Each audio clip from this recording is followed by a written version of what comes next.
வணக்கம் நண்பர்களே. டியரோட ஒரு மணிக்கான கெஸ்ஸிங் பார்க்கலாம். 8ஆம் தேதிக்கான ரிசல்ட்டு 89784 ரிசல்ட்டு நமக்கு கொடுத்த கெஸ்ஸிங் ஃப்ளாப் ஆகிருக்கு. 9ஆம் தேதிக்கான கெஸ்ஸிங்குள்ளே ஸ்ட்ரைட்டாக போயிடலாம். ஆல் போர்டில் நமக்கு கிடச்சிருக்க நம்பரு 3, அதுக்கப்புறம் 2 கிடச்சிருக்கு. ஏ போர்டில் 3, அதுக்கப்புறம் 7 கிடச்சிருக்கு. பி போர்டில் 0, அதுக்கப்புறம் 7 கிடச்சிருக்கு. சி போர்டில் 0, அதுக்கப்புறம் 3 கிடச்சிருக்கு. ஏபிபிசிஎஸ்சியில் 0330 3773 கிடச்சிருக்கு.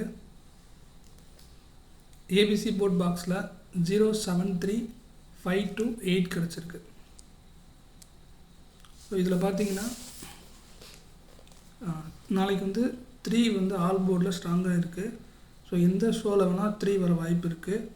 ஸோ எல்லா ஷோலையுமே பாசிபிள் 3. ஸோ உங்கள் கெஸ்ஸிங்கில் எந்த ஷோவில் வருதோ பிளான் பண்ணி போட்டுக்கோங்க. முக்கியமாக ஒரு மணி ஷோவில் ட்ரை பண்ணுங்கள். 3 மட்டும் முக்கியமாக சொல்கிறேன். சப்போஸ் உங்களுக்கு 1 மணி ஷோவில் 3 ஸ்ட்ராங்காக இருந்தால் கொஞ்சம் அதிகமாக ப்ளே பண்ணுங்கள். அதிகமாக மீன்ஸ் ஒரு செட் வச்சா 2 செட் வைங்க போதும். ரொம்பலாம் ரிஸ்க் எடுக்க வேண்டாம்.